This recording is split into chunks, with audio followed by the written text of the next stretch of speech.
Hello everyone, this is Mayuri Urkude, and in today's topic we are going to discuss about control flow statements in Java. Basically, in Java there are three types of control flow statement, where first is decision making statement, second is loop statement, and third is jump statement. First of all, we will discuss about decision making statement. This statement allows a program to make decision based on conditions. They control the flow of the program by executing certain blocks of code if specific conditions are true and optionally executing other blocks of code if the conditions are false. Further, decision making statement is divided into four types. First is if statement. It executes a block of code if the condition is true. Second is if else statement. It executes one block of code if the condition is true and another block if the condition is false. Third is if else if ladder statement, which is used to check multiple condition. In case of multiple condition, we can use if else if ladder. And last is switch case, also known as nested if statement. It is a special structure to handle multiple possible values for a variable. Now, let us consider an example of if statement. We have taken two values, x is equals to 10 and y is equals to 12.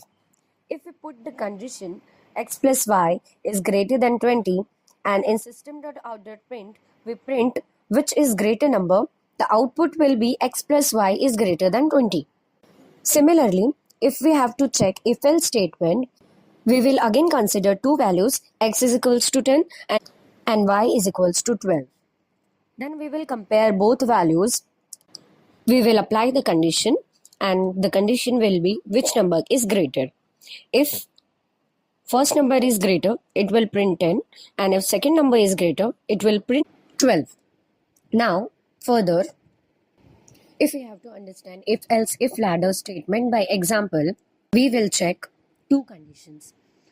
First statement is executed if the condition 1 is true. If condition 2 is true, it will execute statement 2. And if all the conditions are false, it will by default execute the statement 2. Similarly, in nested if statement, we will give two conditions. If first condition is true, then statement 1 will execute. If condition 2 is true, then statement 2 will execute. And if condition 2 is false, the statement 2 will execute. These were types of if statement. Now we'll discuss about switch statement, which is a type of decision making statement. It is used to simplify the process of making multiple comparisons.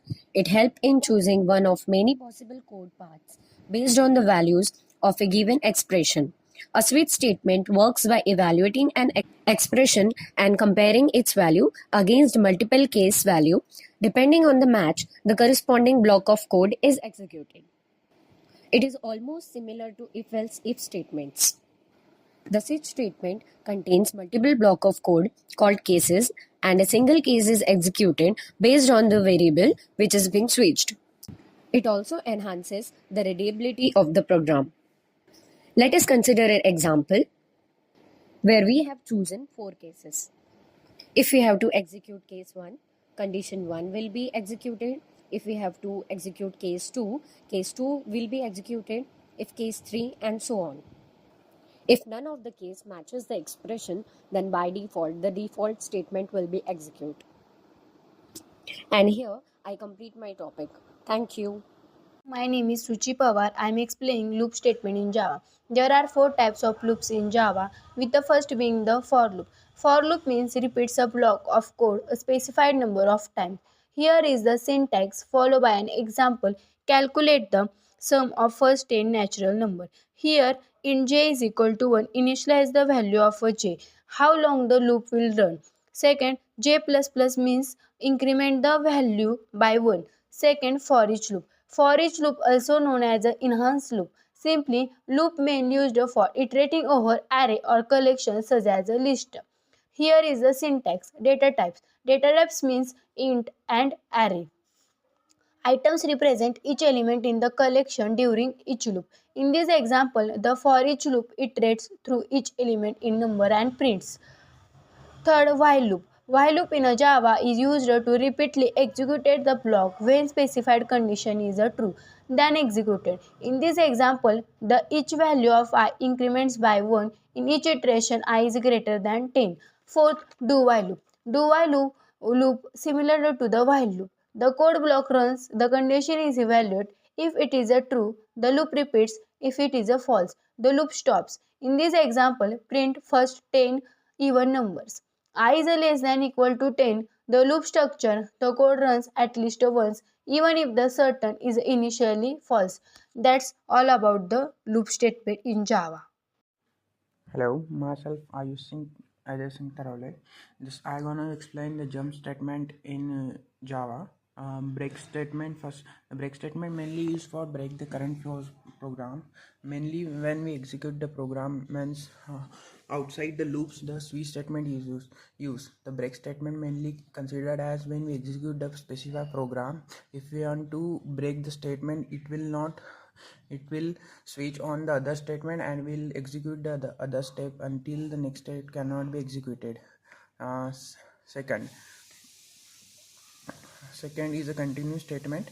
Unlike the continuous statement, it doesn't break the loop where it's skip only the specified part. When the next iterations of loops cannot be immediately execute, it execute on other, doesn't break the program loop, but it execute on the specified part of the continuous statement, and it get execute immediately on the another, and next iterations of the step cannot be determined, or we can say that the loops is immediately jump on the next part of the program.